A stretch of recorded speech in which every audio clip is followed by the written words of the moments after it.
ನರೇಗಾ ಬಚಾವೋ ಆಂದೋಲನಕ್ಕಿಂತ ಇವತ್ತು ಮುಖ್ಯಮಂತ್ರಿಗಳ ಕುರ್ಚಿ ಬಚಾವೋ ಆಂದೋಲನ ಅಂತ ನಾನು ಅಭಿಪ್ರಾಯ ಪಡ್ತೇನೆ.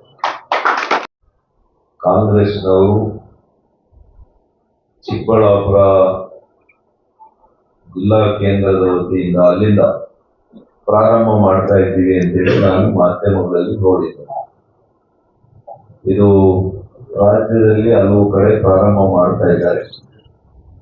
ಮೊದಲನೇ ಕಾರ್ಯಕ್ರಮ ಚಿಕ್ಕಬಳ್ಳಾಪುರದಲ್ಲಿ ಹಮ್ಮಿಕೊಂಡಿದ್ದಾರೆ. ನರೇಗಾ ಬಚಾವೋ ಆಂದೋಲನ ಅಂತೇಳಿ ಕಾಂಗ್ರೆಸ್. ಬಹುಶಃ ನಾನು ಕಾಂಗ್ರೆಸ್ ಪಕ್ಷಕ್ಕೆ, ಕಾಂಗ್ರೆಸ್ ಸರ್ಕಾರಕ್ಕೆ ಹೇಳಿಕ್ಕೆ ಬಯಸ್ತೇನೆ, ಇದು ಅವರ ಟ್ವೀಟ್ಗಳನ್ನ ನೋಡಿದ್ರೆ, 3 ಟ್ವೀಟ್ಗಳನ್ನ ನೋಡಿದ್ರೆ ಬಹುಶಃ ಮುಖ್ಯಮಂತ್ರಿಗಳಿಗೆ ಎಲ್ಲೋ ಒಂದು ದುಗುಡ ಪ್ರಾರಂಭ ಆಗಿದೆ ಅಂತ ನನಗೆ ಅನಿಸ್ತಾರೆ. ಜಾತಿಯನ್ನ ತಂದು ಬಿಟ್ಟಿದ್ದಾರೆ, ಹಿಂದುಳಿದ ವರ್ಗಗಳನ್ನ ಎತ್ತಿಕಟ್ಟಿದ್ದಾರೆ ಟ್ವೀಟ್ನಲ್ಲಿ. ಒಬ್ಬ ಮುಖ್ಯಮಂತ್ರಿಗಳು 5 ವರ್ಷಗಳು ನಿರಂತರವಾಗಿ ಜನತಾದಳದಿಂದ ಬಂದಂತಹ ಒಬ್ಬ ವ್ಯಕ್ತಿಯನ್ನ, ಒಬ್ಬ ನಾಯಕರನ್ನ ಕಾಂಗ್ರೆಸ್ ಪಕ್ಷ 5 ವರ್ಷಗಳು ಅವರಿಗೆ ಸತತವಾಗಿ ಮುಖ್ಯಮಂತ್ರಿ ಮಾಡಿ, ಈ ಅವಧಿಯಲ್ಲಿ ಕೂಡ ಇನ್ನೇನು ಕೆಲವು ತಿಂಗಳಲ್ಲಿ 3 ವರ್ಷ ಆಗುತ್ತೆ. 8 ವರ್ಷಗಳು ಒಬ್ಬ ಮುಖ್ಯಮಂತ್ರಿ ಆದ್ಮೇಲೆ ನನಗೆ ಅನ್ಯಾಯ ಆಗ್ತಾ ಇದೆ ಅಂತ ಹೇಳಿರುವಂತ ಪರಿ ನೋಡಿದ್ರೆ ಖಂಡಿತವಾಗಿಯೂ ಮುಖ್ಯಮಂತ್ರಿಗಳಿಗೆ ಎಲ್ಲೋ ಆತಂಕ ಮನೆ ಮಾಡಿದೆ ಅಂತ ನನಗೆ ಅನಿಸ್ತದೆ. ಹಾಗಾಗಿ ಅವರಿಗೆ ಆತಂಕ ಆದಾಗೆಲ್ಲ ಕೂಡ ನಾನು ನೋಡಿದ್ದೇನೆ, ಅಹಿಂದ ಸಮಾವೇಶಗಳು ಪ್ರಾರಂಭ ಆಗ್ತದೆ, ಇಲ್ಲ ಅಂತಂದ್ರೆ ಈ ರೀತಿಯ ಬಿಜೆಪಿ ಮೇಲೆ ಗೂಬೆ ಕೂರಿಸುವಂತ ಆಂದೋಲನಗಳು ಪ್ರಾರಂಭ ಆಗ್ತದೆ.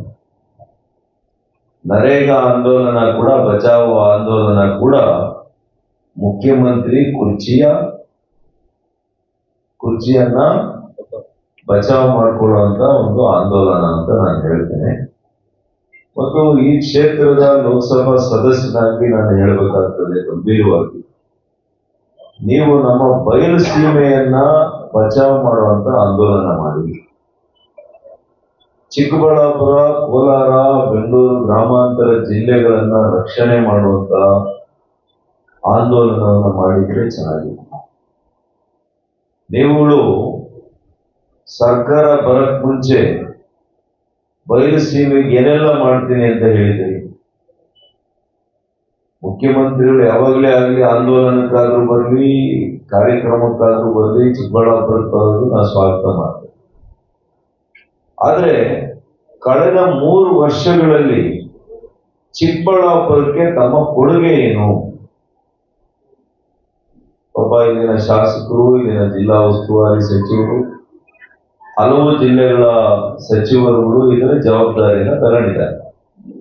ಬೆಂಗಳೂರು ಗ್ರಾಮಾಂತರ ಜಿಲ್ಲೆಯಿಂದ, ಕೋಲಾರ ಜಿಲ್ಲೆಯಿಂದ, ಬಹುಶಃ ತುಮಕೂರು ಜಿಲ್ಲೆಯಿಂದ, ಈ ಜಿಲ್ಲೆಯಿಂದ ಎಲ್ಲರೂ ಕೂಡ 1 ಲಕ್ಷ ಜನ ಸೇರಿಸಬೇಕು ಅಂತ ಹೇಳಿ ಎಲ್ಲಾ ರೀತಿಯ ಒಂದು ಮೊಬಿಲೈಸಿಂಗ್ ಮಾಡ್ತಾ ಇದ್ದಾರೆ, ಜನರನ್ನ ಸೇರಿಸಬೇಕು ಅಂತ. ಆದ್ರೆ ಚಿಕ್ಕಬಳ್ಳಾಪುರಕ್ಕೆ, ಬಯಲು ಸೀಮೆಗೆ ನೀವು ಮಾಡದಂತ ಆತ್ಮವಂಚನೆ ಬಗ್ಗೆ ಕೂಡ ತಾವು ಹೇಳ್ಬೇಕಾಗ್ತದೆ ವೇದಿಕೆ ಮೇಲೆ. ಉದಾಹರಣೆಗೆ ಎತ್ತಿನಹೊಳೆ ಯೋಜನೆ, ಇದನ್ನ ಮೊನ್ನೆ ಸದಾನಂದ ಗೌಡರು ಮುಖ್ಯಮಂತ್ರಿಗಳಿದ್ದಾಗ, ಬಸವರಾಜ ಬೊಮ್ಮಾಯಿಯವರು ಭಾರಿ ನೀರಾವರಿ ಸಚಿವರಿದ್ದಾಗ ಇದನ್ನ ಎತ್ತಿನಹೊಳೆ ಯೋಜನೆಯನ್ನ ರೂಪಿಸಿದಂತೆ. ಅದನ್ನು ಪ್ರಾರಂಭ ಮಾಡಿದ್ದು 2013 14 12 ವರ್ಷ ಆಯ್ತು. ಈಗ 8,000 ಕೋಟಿಯಲ್ಲಿ ಪ್ರಾರಂಭ ಆದಂತದ್ದು 14,000 ಆಯ್ತು. 14,000 ಹೋಗಿ 24,000 ಕೋಟಿ ಆಯ್ತು. 24,000 ಕೋಟಿ ಹೋಗಿ ಈಗ 30,000 ಕೋಟಿ ಅಂತ ಹೇಳ್ತಾ ಇದ್ದಾರೆ. ಆದರೆ ಎತ್ತಿನಹೊಳೆ ನೀರು ಮಾತ್ರ ಸಕಲೇಶ್ಪುರದಿಂದ ಅಲ್ಲೇ ಇದೆ, ಹಾಸನದ ಹತ್ರನೋ ಚಿಕ್ಕಮಗಳೂರು ಹತ್ರನೋ ಇದೆ, ಇನ್ನೂ ಕೂಡ ತುಮಕೂರು ಹತ್ರ ಕೂಡ ಬರಲಿಲ್ಲ. ಆದ್ರೆ ಮೊನ್ನೆ ನೋಡಿದೆ ನಾನು, ಮೊನ್ನೆ ಕೃಷ್ಣ ಬೈರೇಗೌಡರು ಏನೋ ಸಭೆ ಮಾಡಿ 27 ಒಳಗಡೆ ಕೋಲಾರ ಚಿಕ್ಕಬಳ್ಳಾಪುರ ಜಿಲ್ಲೆಗೆ ನೀರು ಕೊಡ್ತೀವಿ ಅನ್ನೋ ಮಾತನ್ನ ಎಲ್ಲೋ ಹೇಳಿದ್ದಾರೆ, ನಾನು ನೋಡಿದೆ. ಈ ರೀತಿಯಲ್ಲಿ ಎಷ್ಟು ಬಾರಿ ಸುಳ್ಳನ್ನ ಹೇಳಿ ನೀವು ಅಧಿಕಾರವನ್ನ ಪಡಿತೀರಿ. ಹಿಂದೆ ಇದ್ದಂತ ಸಂಸದರು 3 ಸಲಿನೋ 2 ಸಲಿನೋ ಆಯ್ಕೆ ಆದ್ರೂ ಬರೀ ಎತ್ತಿನ ಹೊಳೆ ಯೋಜನೆ ಹೆಸರು ಹೇಳ್ತಾರೆ. ಈಗೋ ಡಿಸೆಂಬರು, ಈಗೋ ಜನವರಿ, ಈಗೋ ಡಿಸೆಂಬರು, ಈಗೋ ನೀರಂತೂ ಬರಲಿಲ್ಲ. ಈ HN ವ್ಯಾಲಿ, KC ವ್ಯಾಲಿ ಮೂಲಕ ಕೆರೆಗಳನ್ನ ನೀರು ತುಂಬಿಸಿ ನಾವು ಬಿಜೆಪಿ ಸರ್ಕಾರ ಇದ್ದಾಗ ಮಾನ್ಯ ಬಸವರಾಜ ಬೊಮ್ಮಾಯಿರವರು 22ನೇ ಇಸ್ವಿಯಲ್ಲಿ ಎತ್ತಿನ ಹೊಳೆ ಯೋಜನೆಗೆ ನಾನೇ ಮಂತ್ರಿ ಇದ್ದಾಗ 3,000 ಕೋಟಿ ಕೊಡಿಸಿದೆ ಒಂದೇ ವರ್ಷದಲ್ಲಿ. ಕೋವಿಡ್ ಇದ್ದಾಗೂ ಕೂಡ ಬಿಜೆಪಿ ಸರ್ಕಾರ ಎತ್ತಿನ ಹೊಳೆಗೆ ಹಣ ಒದಗಿಸಿದೆ. ಈ HN ವ್ಯಾಲಿ, KC ವ್ಯಾಲಿಯಿಂದ ಏನು ಯೋಜನೆ ರೂಪಿಸಿದೀವಿ ಅದಕ್ಕೆ 3ನೇ ಹಂತದ ಸಂಸ್ಕರಣೆ ಮಾಡೋದಕ್ಕೆ ಕೂಡ ನಾವು ಘೋಷಣೆ ಮಾಡಿಸಿದ್ವಿ 23ರ ಬಜೆಟ್ ನಲ್ಲಿ. ಆದ್ರೆ ಅದನ್ನು ಕೈ ಬಿಟ್ಟಿದ್ದೀರಿ ನೀವು ಕಾಂಗ್ರೆಸ್ ಸರ್ಕಾರ ಬಂದ್ಮೇಲೆ. ಇದು ನೀವು ಈ ನಮ್ಮ ಜನತೆಗೆ ಮಾಡುವಂತಹ ಮಹಾದ್ರೋಹ ಅಂತ ನಾನು ಉಲ್ಲೇಖ ಮಾಡಿ ಕೆರೆಗಳಿಗೆ ಒದಗಿಸಿ ಆ ನೀರನ್ನ ಸೇವಿಸ್ತಾ ಇರ್ತಕ್ಕಂಥ ಭಾರತೀಯ ಪ್ರಜೆಗಳಲ್ಲಿ ಯಾವ್ದಾದ್ರು ಭಾಗ ಇದ್ರೆ ಅದು ಕೇವಲ ನಮ್ಮ ಬಯಲುಸೀಮೆಯ ಶಾಪಗ್ರಸ್ತ ನಾವುಗಳೇ ಅಂತ ನಾನು ಹೇಳ್ಬೇಕಾಗ್ತದೆ.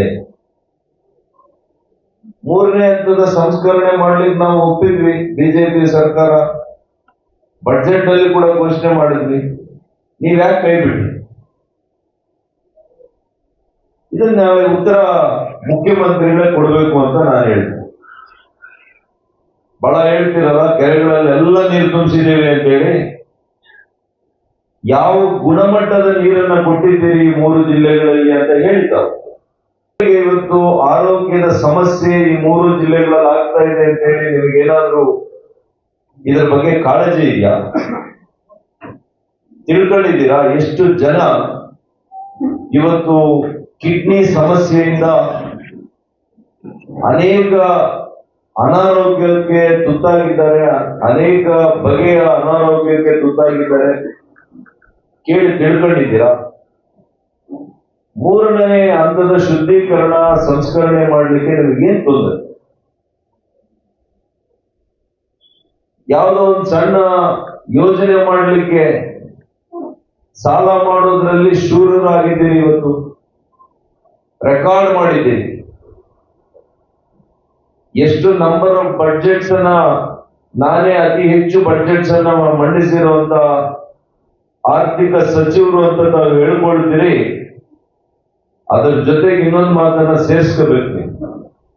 ಅತಿ ಹೆಚ್ಚು ಸಾಲ ಮಾಡಿದಂತ, ಅತಿ ಹೆಚ್ಚು ಸಾಲ ಕರ್ನಾಟಕದ ಜನತೆಯ ಮೇಲೆ ಹೊರಿಸಿದಂತ ಕೀರ್ತಿ ಕೂಡ ಮಾನ್ಯ ಸಿದ್ದರಾಮಯ್ಯನವರಿಗೆ ಸೇರುತ್ತೆ ಅನ್ನುವಂಥದ್ದನ್ನು ಕೂಡ ನಾವು ಒಪ್ಕೋಬೇಕಾಗ್ತದೆ. ಹಾಗಾಗಿ ಬಂಧುಗಳೇ, ಈ ಬಾರಿ ಕೂಡ ನಾನು ಕೇಳ್ಪಟ್ಟೆ, ಅವರು ಅಧಿಕೃತವಾಗಿ ಮಂಡನೆ ಮಾಡಿದ್ರೆ ಗೊತ್ತಾಗ್ತದೆ. ಈ ವರ್ಷ ಕೂಡ 1,25,000 ಕೋಟಿ ರೂಪಾಯಿಗಳನ್ನ ಮತ್ತೆ ಈ ವರ್ಷದ ಸಾಲಿನಲ್ಲಿ ಸಾಲ ಮಾಡ್ತಾ ಇದ್ದಾರೆ ಅಂತ ಹೇಳಿ ನನಗೆ ಮಾಹಿತಿ ಇದೆ.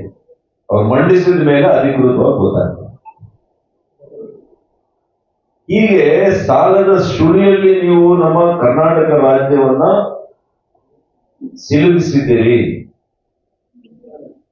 ಇದರ ಬಗ್ಗೆ ಕೂಡ ನೀವು ಉತ್ತರಿಸಬೇಕು.